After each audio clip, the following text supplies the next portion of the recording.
哈利路亚，平安！大家好，聚会的时间开始，敬请大家来一同祷告。慈爱的天父，我们满心的感谢你，主仍然给我们有美好的机会，能和弟兄姐妹们来在线崇拜。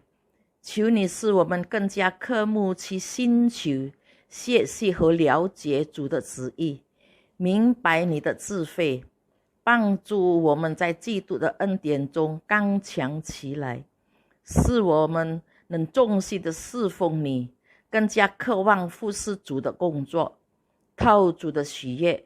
谢谢主掌管我们的生命，无论在什么境况中，我们都能赞美你、荣耀你，因你与我们同在，直到永永远远。哈利路亚！现在我们把两位主仆交给主领唱的、讲道的，求圣灵膏抹他们，祝福使用他们成为主的器皿。谢谢主，我们这样祈求祷告，是奉靠主耶稣基督的生命而求的。阿门。Shalom, puji nama Tuhan. Selamat bertemu kembali dalam kasih Kristus. Puji syukur pada Tuhan kalau pada kesempatan hari yang indah ini kita boleh berbakti, bertemu bersama-sama lewat ibadah online, ibadah kategorial ministry. Mari kita mau sambut Sang Raja kita, sebab Yesus Kristus, Raja mulia yang layak untuk ditinggikan dan kita puja. Mari kita sambut Sang Raja. Lai pawomen injeta jinwang.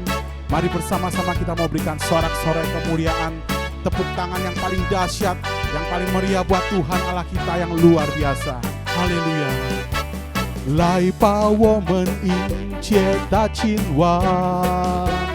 来吧，来吧，我们赞美他的，赞美他的名。大有荣耀的主，全能全爱的主，耶稣，耶稣，耶稣，主的名。来吧，我们迎接大君王。来吧，我们迎接大君王。来吧，来吧，我们赞美他的，赞美他的名。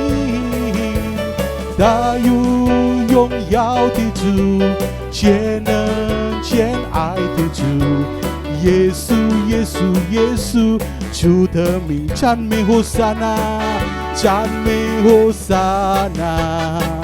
赞美和撒那，赞美和撒那，荣耀主的名。赞美和撒那，赞美和撒那，赞美和撒那，赞美和撒那，荣耀主的名。哈利路亚！来吧，来吧，我们迎接大君王。来吧，来吧，我们赞美他的，赞美他的名。大有荣耀的主，全能全爱是谁？耶稣，耶稣，耶稣，主的名。来吧，我们迎接大君王。来吧，我们迎接大君王。来吧，来吧，我们赞美他的，赞美他的名。大有荣耀的主，全能全是谁？耶稣，耶稣，耶稣，主的赞美和撒那，赞美和撒那，赞美和撒那。赞美和撒那，荣耀主的名。赞美和撒那，赞美和撒那，赞美和撒那，赞美和撒那，荣耀主的名。赞美和撒那，赞美和撒那，赞美和撒那。赞美和撒那，荣耀主的名。赞美和撒那，赞美和撒那，赞美Hosana. 荣耀 Saya mengajak kita sama-sama bertepuk tangan. 赞美Hosana. Amin. 赞美Hosana. 赞美Hosana.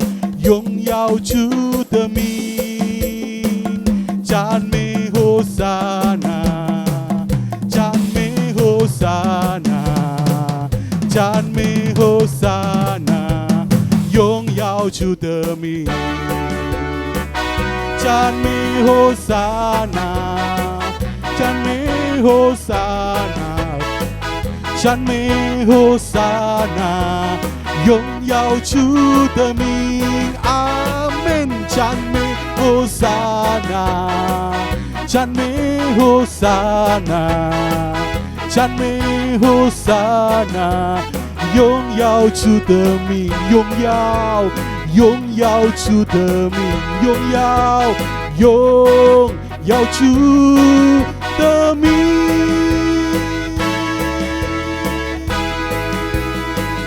Bersorak bagi kemuliaan nama Tuhan. Haleluya.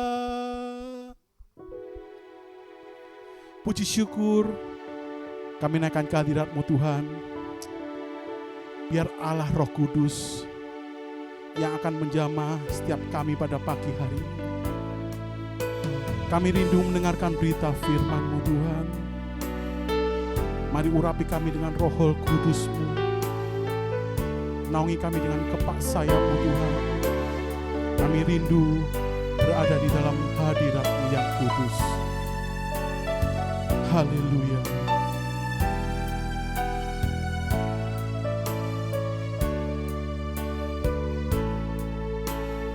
耶稣我主，配得尊重，